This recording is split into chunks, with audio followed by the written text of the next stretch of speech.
How you doing, guys? Welcome back to another episode of Words with Manny. I'm here with the man that I used to hate so much that made me cry when I was a kid, Eric Bischoff. Eric, how you doing? Did I really make you cry? You did. I'm so sorry. No, I'm not sorry about it at all. That's how I got paid. Well, you did a great job. I did. I should have got paid more, actually. So how was it working in WCW compared to TNA?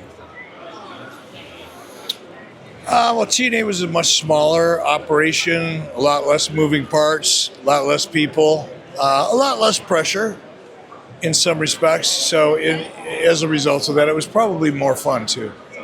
What is your take on modern wrestling today?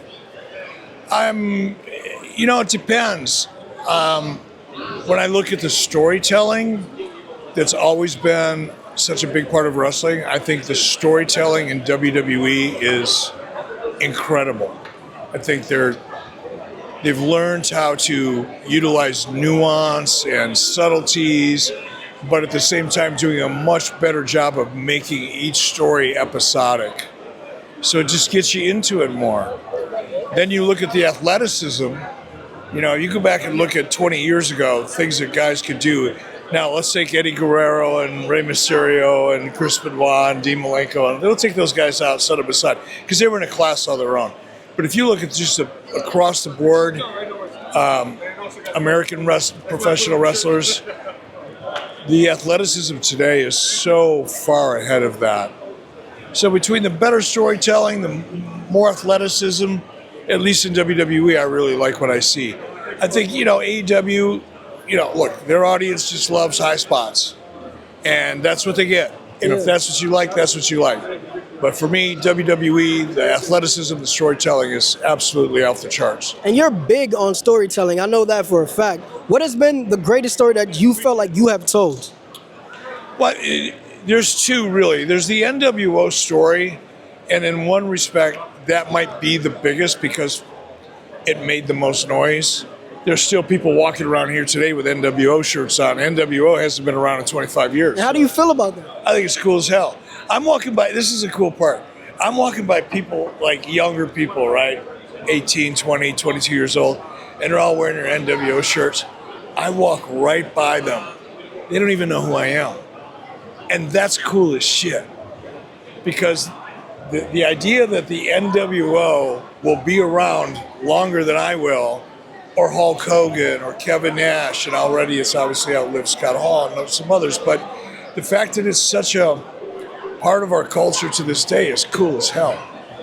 So how would Eric Bischoff look with the Bullet Club? Like he's out of place. They're way below me, bro.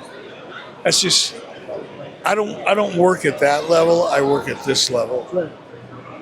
See, I still got a little bit of heel in me. I just had. I love it, bro. I'm right now. I'm looking at 2003 Eric Bischoff.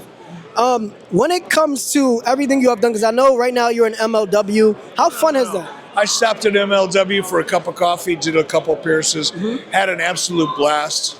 Enjoyed everybody there. Enjoyed my experience, but I'm not there full time. I mean, we also did see you, make a little cameo appearance in the WWE. Where can we see Eric Bischoff come to next?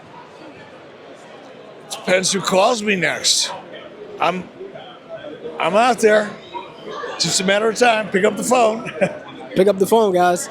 83 weeks, phenomenal podcast. I listen to it all the time. What was the genesis of that whole thing? Well, I had done a podcast previously with a young man by the name of Nick Hausman, and it was, it didn't really work. The chemistry wasn't right, so we kind of put it on hold, so to speak. And then shortly after that, Conrad Thompson called me. Conrad had been having so much success with Bruce Pritchard's podcast, really understood the business. He had an idea, he pitched it to me, and I said, sure, let's give it a try. And that was 6 years ago. So it worked. There was a question I wanted to ask you a long time ago. You got thrown into the dumpster. I think that was like ECW when I said probably Raw, right? Was there any real trash in there for real? No. Okay, just making sure. Clean as a whistle. You could have had dinner in there if you wanted to. Well, Eric, I appreciate the time. Where can people find you on social media? Bischoff on Twitter, The Real Eric Bischoff on Instagram, and 83weeks.com YouTube channel. I appreciate it, Eric. All right, bro. Legend, man. Thank you very much. Appreciate you. I'm back. That theme song is banging. I'm sorry, man. Sorry.